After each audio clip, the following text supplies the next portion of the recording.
In 79 AD, a city thrived at the foot of a sleeping giant. It had no idea what was coming. Over 20,000 souls, merchants, soldiers, families, all living in the shadow of a volcano that was already counting down. This is the story of their last day.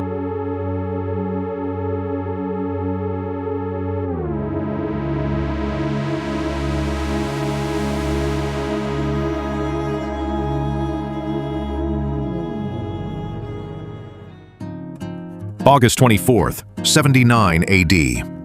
The sun rose over Pompeii like it had 1,000 times before. The streets hummed with life. Nobody feared the mountain. In the forum, merchants shouted their prices. In the bathhouses, nobles debated politics. Children ran barefoot on warm stone. This was a city at its peak. But deep beneath them, something ancient was stirring. The earth had already trembled for days. Most ignored it. They would not ignore it for long. Then, just past midday, without warning, Vesuvius exploded. A column of fire and ash tore into the sky, so vast, so violent, it could be seen from 100 miles away. In the streets, the ground shook violently. People froze, dropped everything. The roar of the mountain was like nothing any human ear had ever heard. Ash and pumice began to fall from the sky like a deadly rain. Some ran, some hid, and some looked up at the mountain and made the worst decision of their lives. They stayed. The city erupted into chaos. Thousands poured into the streets, screaming, pushing, desperate to reach the city gates before the sky swallowed them whole. A young historian named Pliny the Younger watched from across the bay. His pen never stopped moving. He described a darkness unlike any night, a darkness without a single star. Those who reached the shore prayed for boats, but the sea itself had turned violent. The waves pushed back every vessel that tried to land. There was no rescue coming. Then, the eruption column collapsed. What came next was not fire, it was not lava. It was something far worse, a pyroclastic surge, a wall of superheated gas and ash moving faster than any living thing could run. It moved at 700 kilometers per hour. Its heat, 300 degrees. The people of Pompeii never heard it coming. One moment they were there, the next, the city went silent. In the ash, they were preserved, exactly as they fell. A mother holding her child, a man covering his face, frozen in their final moment, forever. When the ash finally settled, there was nothing. No screaming, no movement, no city. Just a vast gray plain where 20,000 lives had been lived just one day before. Emperor Titus looked out at the devastation and called it a catastrophe beyond words. He sent aid, he visited personally, but there was nothing left to save. Pompeii was gone. The survivors rebuilt their lives elsewhere.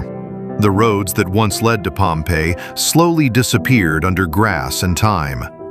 And for 1,700 years, the city slept, hidden, waiting. For 1,700 years, Pompeii waited.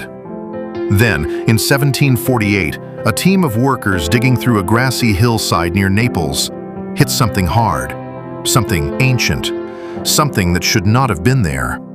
As they dug deeper, streets appeared, then walls, then paintings, still colored, still vivid, on the walls of homes sealed for 17 centuries. Pompeii had not decayed. It had simply paused. Word spread across Europe like wildfire. Kings, scholars, and artists flooded to the site. What they found was not just a ruin. It was a window. A perfect, unbroken window into the ancient world. But the most haunting discovery came later. In 1863, an Italian archaeologist named Giuseppe Fiorelli noticed something strange inside the hardened ash: hollow spaces, human-shaped voids. The bodies had long since gone, but their shape remained. Every curve, every fold of clothing, every expression. Fiorelli poured liquid plaster into the voids, and when it set, the people of Pompeii came back, not as skeletons, not as names in a book, as themselves, curled, reaching, sheltering, exactly as they were in their final breath. Among them, a family, a father, his arms wrapped around his children, frozen, protecting them until the very end. Nearly 2,000 years later, the love in that gesture still speaks. But Pompeii gave us more than tragedy. It gave us something no history book ever could: a perfect photograph of ordinary Roman life.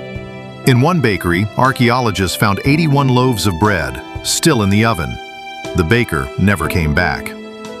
On the walls of Pompeii, they found graffiti, thousands of messages scratched into stone, love declarations, political insults, jokes, restaurant reviews. The Romans, it turns out, were not so different from us. There were fast food stalls, thermopolia, with food still in the pots, homes with furniture still standing, gardens with the shapes of long-dead plants still visible in the soil. Pompeii was not just a city, it was everyone who ever lived in it. To understand why Pompeii never stood a chance, you need to understand what Vesuvius really is. Not just a mountain, not just a volcano, but one of the most catastrophically violent geological forces on the surface of this planet. Vesuvius is what scientists call a stratovolcano, built over millions of years from layers of hardened lava and ash. When it erupts, it does not flow slowly. It explodes. The 79 AD eruption released energy 100,000 times greater than the atomic bomb dropped on Hiroshima. And here's the part that should keep you awake at night. Vesuvius is not extinct. It last erupted in 1944. Right now, today, 3 million people live within its danger zone. Scientists say it is not a question of if it erupts again, only when. Pompeii did not just change archaeology, it changed everything. The moment Europe saw what lay beneath that hillside, the entire way humanity thought about its own past shifted. Kings built palaces in the Roman style. Artists filled galleries with scenes of ancient life. A buried city rewrote the present. Pompeii also gave birth to the science of archaeology itself. Before Pompeii, ancient ruins were looted and stripped. After Pompeii, the world learned to dig carefully, to record, to preserve, to treat the past as something sacred, not something to be sold.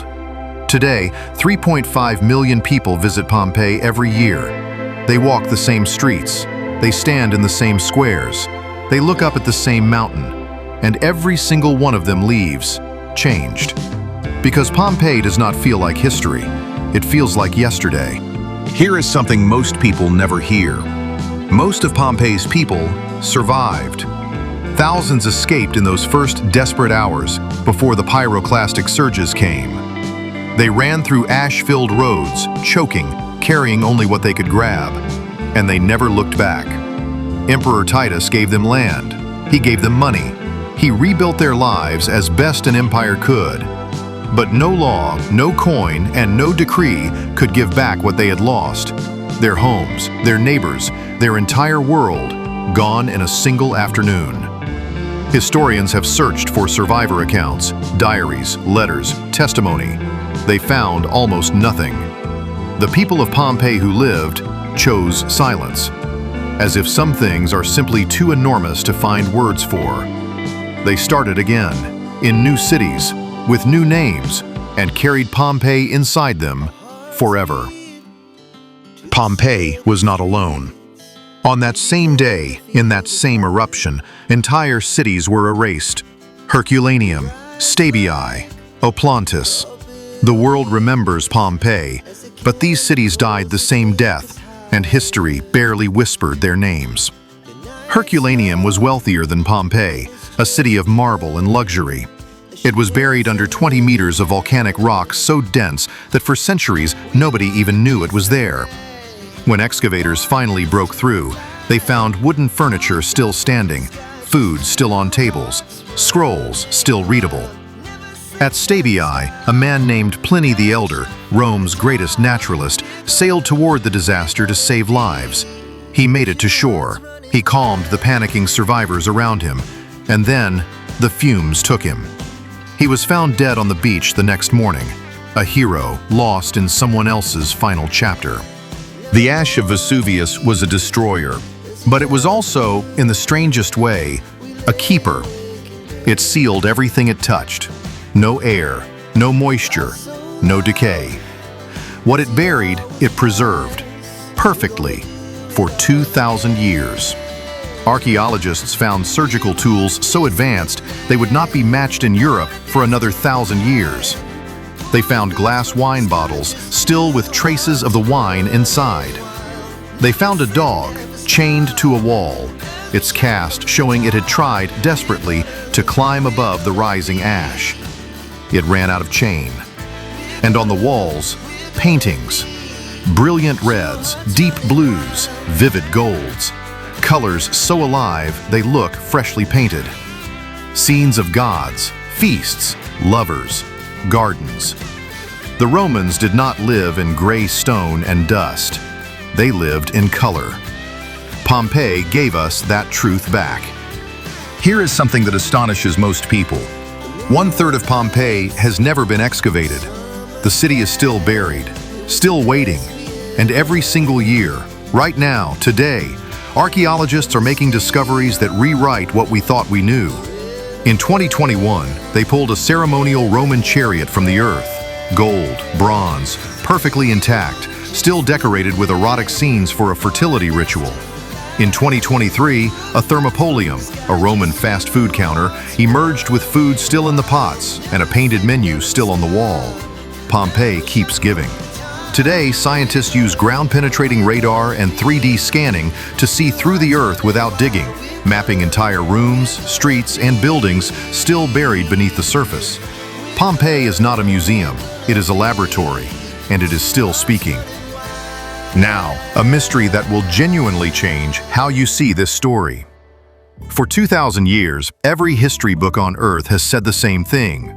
Vesuvius erupted on August 24, 79 AD. But in 2018, a single scrawl of charcoal on a freshly dug wall suggested that every one of those books may be wrong. The evidence is stacking up. Victims found wearing thick winter cloaks, autumn harvest fruits, pomegranates, chestnuts, still in their bowls, wine jars freshly sealed for the October harvest. Everything points not to the heat of August, but to the cool of late October. The most likely explanation? A medieval monk copying Pliny's letter by hand made a single error. One wrong letter. And for 20 centuries, the world repeated that mistake without question. Pompeii reminds us, even history is a first draft, always subject to revision. Who were the 20,000 souls of Pompeii? Not just Romans. DNA analysis of the victims has shown something extraordinary. Pompeii was one of the most diverse cities in the ancient world. North Africans, Greeks, Egyptians, Middle Easterners, all living, working, and dying together on the slopes of Vesuvius. Between 30 and 40% of Pompeii's population were enslaved. They cooked the food, built the buildings, taught the children, ran the businesses.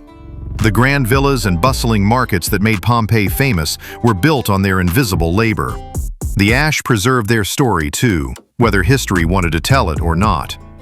Some of Pompeii's wealthiest citizens were formerly enslaved people, men and women who had bought their freedom, built businesses, and risen through Roman society.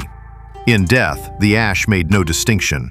Nobleman and servant, merchant and slave, all preserved equally, all equally human.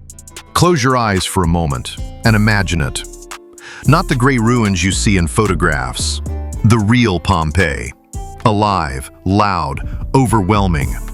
Iron cartwheels grinding on stone streets deep into the night. Vendors shouting from every corner. Dogs barking. Fountains running. A city that never fully slept. The smell would hit you first. Pompeii was one of the Roman Empire's largest producers of garum, a fermented fish sauce so pungent, so powerful, that writers across the empire complained about it. mixed with the bread from 100 bakeries, the animals in the streets, and the flowers piled at every temple altar, Pompeii smelled like nowhere on earth today. And the color. Everything was color. The walls blazed in deep red, cobalt blue, vivid yellow. Temple roofs gilded in gold. Fabrics dyed in purple and saffron hanging from every window. We imagine the ancient world in white marble and gray stone. Pompeii proves we have been imagining it wrong all along. Pompeii is not just ancient history. It is a live lesson in what happens when humans ignore the warning signs beneath their feet. Right now, the Italian government runs regular evacuation drills for the 700,000 people living in the direct danger zone around Vesuvius. They call it the Red Zone. They take it very seriously. Scientists monitor Vesuvius around the clock. Seismic sensors buried deep in the rock. GPS satellites measuring the ground, swelling millimeter by millimeter. Gas detectors sniffing for the sulfur that rises before an eruption. The science of volcanology itself was born from studying what happened here in 79 AD. Pompeii taught us how to listen to the earth. The people of Pompeii had no warning system, no science, no evacuation plan, no word for what was happening to them. We have all of those things now because of them. Every life saved by a volcano warning system anywhere on Earth is partly their legacy.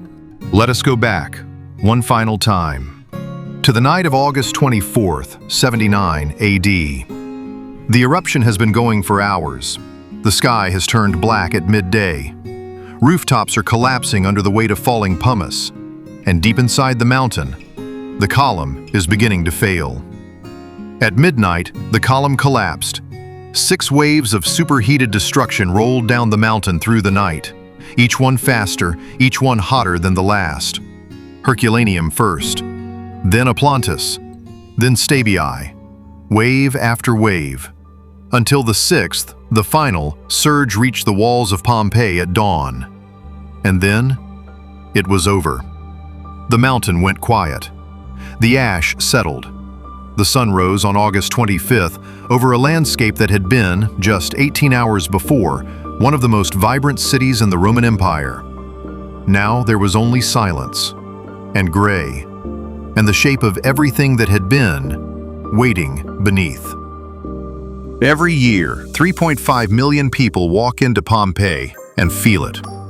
That pull, that impossible closeness to lives lived 2,000 years ago. They stand in a bakery and think of the baker. They read graffiti on a wall and laugh. They see the casts and go quiet. Pompeii does something no museum can manufacture. It makes the past feel present.